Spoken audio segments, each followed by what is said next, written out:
Hello, hello, hello. Welcome to the channel. My name is Dr. Corey Wren. I'm a vegan sociologist, a vegan feminist, and a vegan witch. And I am so honored and blessed that I live in the shadow of the great Canterbury Cathedral, England's oldest and biggest cathedral.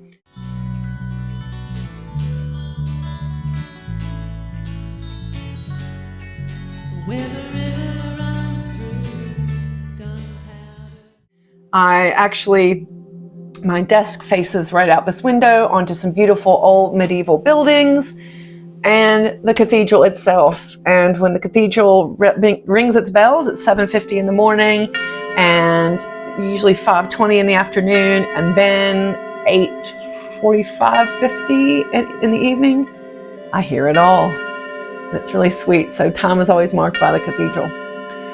So the cathedral, of course, is a major tourist attraction. It has attracted people for 1,000 years. People have been coming to pilgrimage here for ages. It's sat on an old pagan site, of course, and the Romans came, and then what did the Normans get a hold of it? Probably, I don't know.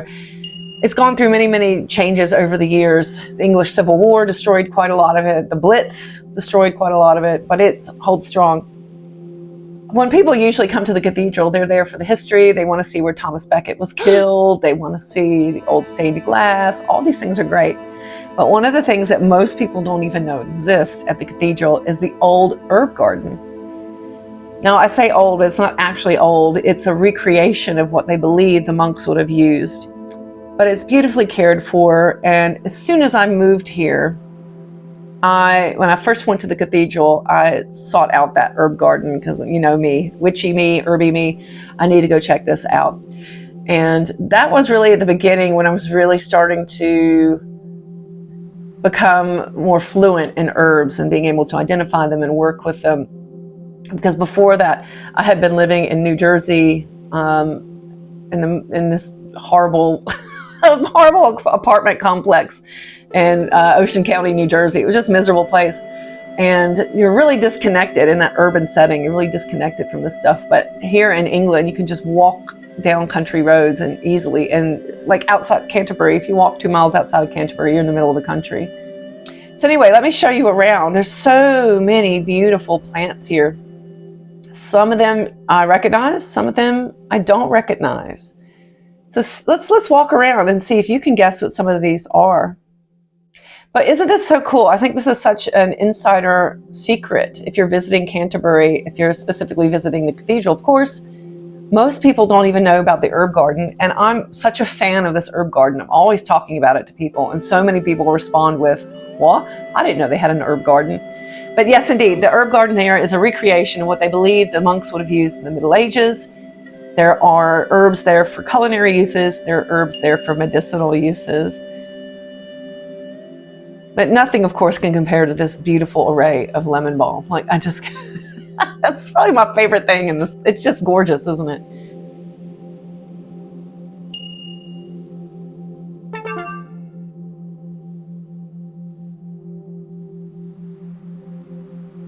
So some of the classics are here: borage, yarrow. Again, some of these, I don't know what they are.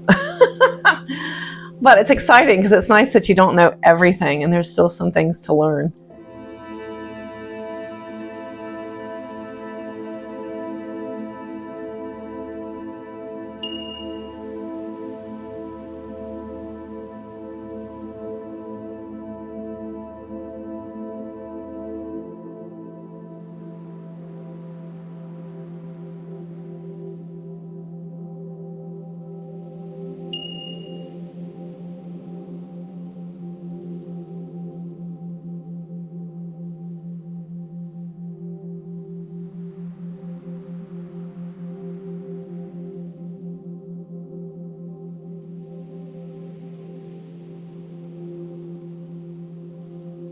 Spotted some rue as well. Rue, by the way, I've also got in my garden and it has taken off.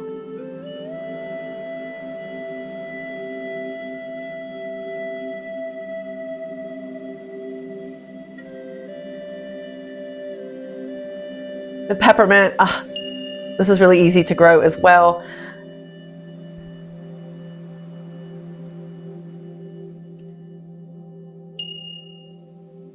I would be remiss if I didn't take a little pause in the middle of this tour around the cathedral to remind why herbalism is so important.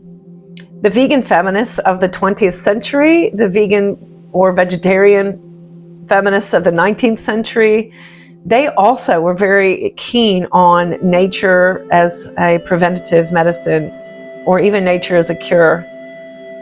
By the 1860s, vivisection, testing on animals, had increasingly become normal. And this kind of rational masculine idea of, well, let's be the hero, conquer death, conquer aging, conquer illness, conquer disability. And unfortunately, that was taking place at the same time of the Industrial Revolution, when we are becoming gradually as a culture detached from nature and these old wisdoms.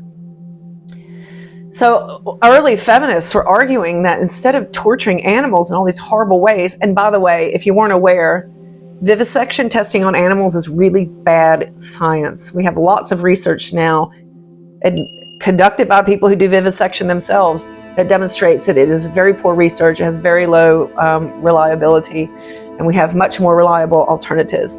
But vivisection is an entrenched industry. There's a lot of money to be made off of it, et cetera, et cetera. So this is not I could do a whole video on the politics of vivisection, but there's not really space for that here today. But what I wanted to highlight is that there were alternatives to vivisection. There were alternatives to even needing vivisection in the first place, I suppose, is the point. The idea of living healthfully. Back in the 1800s, they call it the nature cure, which was basically getting fresh air, eating well, exercising, living in a sanitized, healthy space. Lo and behold, if you do those things, your body health is going to be a lot better, right? If you eat like crap and you don't exercise, or you have a really terrible job, or you have pollution or a dirty home, like, you're going to get sick. So the idea was, let's prevent all that by just eating healthfully, not eating animals. By the way, they're vegetarians, and taking care of yourself. By the 20th century, that narrative had continued, except now we have the environmental movement, the natural foods movement, the animal rights movement, the feminist movement, all having worked really hard to say, yeah, actually, we don't have to rely on science and vivisection in order to handle all of humanity's ills. I'm not saying that science has not given us a lot of amazing things, but I am saying that vivisection is a pretty nasty, horrible thing. And for every good thing it's offered to humanity, it's offered probably many, many more times that in bad things, in medicines that don't work, that may work in some species and not our species, or cause unintended side effects in our species, or detract from research that actually will work, et cetera, et cetera. So the feminists of the 20th century really were pushing on vegetarianism and veganism and healthy living in general in order to avoid having to rely on vivisection in the first place. And now, having entered well into the late 20th century, they're way more divorced than the women of the 19th century were from these old folk medicines and plant knowledges. And so they're really starting to advocate, let's reclaim that, let's reclaim it. So this is really where you start to see, by the way, the rise of modern witchcraft as well. This idea that let's reclaim those knowledges that have been lost. A lot of women's healing knowledges that have been lost. Not just lost, but actively stamped out, let me be clear. The medical industry, the male-dominated medical industry, scientific industry, actively worked to stamp out women so that they could basically usurp all of knowledge production and medicine production. So it's a very radical thing to actually say, let's learn about these herbs. Let's learn about how they can support us. Let's think about how that can work in harmony with vegan eating, plant-based eating, in order to reduce the toxins we're exposed to, because animal products are toxic. And that's one of the things I see about herbalism. It's not just, well, it's fun to learn about these things, but also, well, in a way it is. It's fun to learn about these things because we're reclaiming a knowledge lost. Humans have historically worked symbiotically with the plant world. We are disconnected now. But more importantly, from a vegan perspective, I think that herbal working is so important because it reminds us that plants have been there all along to support us. And we can find a lot of health and healing in the plant world, in herbalism, that can support our long-term health. Obviously, relying on completely on herbs to solve, to like cure the flu or cancer. That's not going to happen.